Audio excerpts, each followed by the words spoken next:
Improvising is the single hardest thing you can do on any instrument, not just guitar. And to improvise well, you need to have every single skill set possible on any instrument. You have to have good theory, you have to have good technique, you have to have a certain degree of creativity, and you have to be able to process all that in a matter of just 1 second, which is what makes it so hard. And there's different levels of improvising. There's beginners, there's intermediate, advanced, professional. However, you can still improvise even if you're at a beginner level. It won't sound as amazing as more professional improvisers because they're doing more complex things. However, you can still start by improvising and doing some basic stuff. So today I'm going to be teaching you how to do that. So it's not as complex, and of course, improvising might sound a little bit better. However, this will help you start whether you're a beginner or just struggling with something while improvising. So first, what we're gonna do is we're gonna pick a key. So let's pick the key of C major because C major has no sharps or flats. So what we're gonna do now that we picked the key is we need to learn two scales. That's the second step. Learn two scales. It's only two scales. That's all you need. So you need to learn the minor scale and the major scale. So if you don't know them, I'll quickly teach you them. I'll teach you the frets, and you can just move the shape around anywhere on the fretboard. So for minor pentatonic, that's the first scale we need to know. And the second scale is a major pentatonic. So for minor pentatonic, most of you probably know that already, but I'm going to teach you in the position of A. So like I said, you can just move the shape around anywhere on the fretboard. We have 5-8 on the low E string, 5-7 on the A, the D, and the G, and 5-8 on the B and the high E. So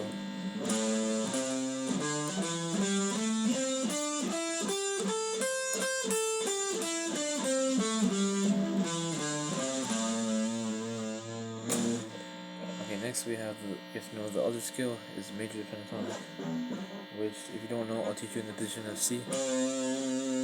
Well, it's rooted on the C note on the low E string, but like I said, you can move the shape anywhere on the fretboard. So 8-10 on the low E string, 7-10 on the A and D,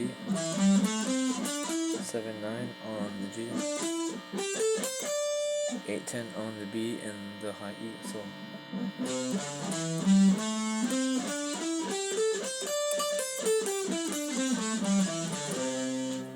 if you haven't learned both these scales, make sure you learn their shape before and completely have them down to the point where you can just see it on the fretboard, that I can see the minor and major pentatonic scales and just visualize them on the fretboard before I can even play. So make sure you get down to that point. Once you do, then we go to step 3. So step 1 is pick a key, pick C major. Step 2, make sure you know your two scales. Step 3, now what we're going to do is we're going to play over a chord progression. So let's say we have C major, okay? So doesn't matter what chord you go to next, but here's what we're gonna do. In the key of C, there's major chords and there's minor chords. There's also a diminished chord, but we're not gonna talk about that right now. For the major chords, we have C, F, and G. For the minor chords, we have D minor, E minor, and A minor. And then B is diminished, but we don't have to worry about that right now. So what we're gonna do, whenever you're improvising the key of C and a major chord comes up, C, F, or G, you're gonna play the major pentatonic scale over it. Whenever a minor chord comes up, D minor, E minor, or A minor, you're gonna play the minor pentatonic over it. And you don't want to just pick any position of the minor or major pentatonic scale. Whichever chord you're playing, you want to specifically target that as a root. So if I'm playing over C major, am I going to choose the minor scale or the major scale? Well, I'll choose the major pentatonic. So now where on the low E string would I root my scale? Well, I'll root on the 8th fret because that's where C is. Because we're playing over C major chords. So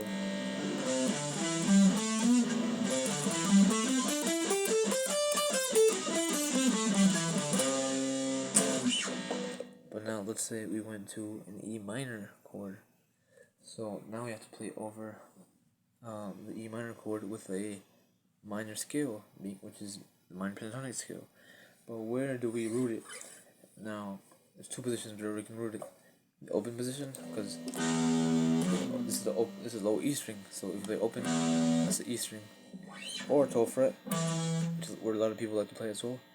We can root it there. So if I'm playing over an E minor chord, I can play it rooted on the 12th fret or the open E string, and just play the minor pentatonic scale over the E minor chord, so like this.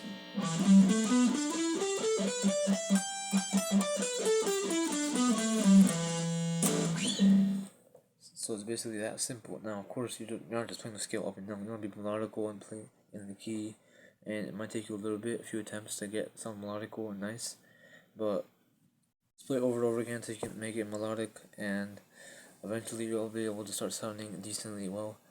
Now, that's basically all I have to know. However, some extra information. Every key has one diminished chord. Every major key, at least.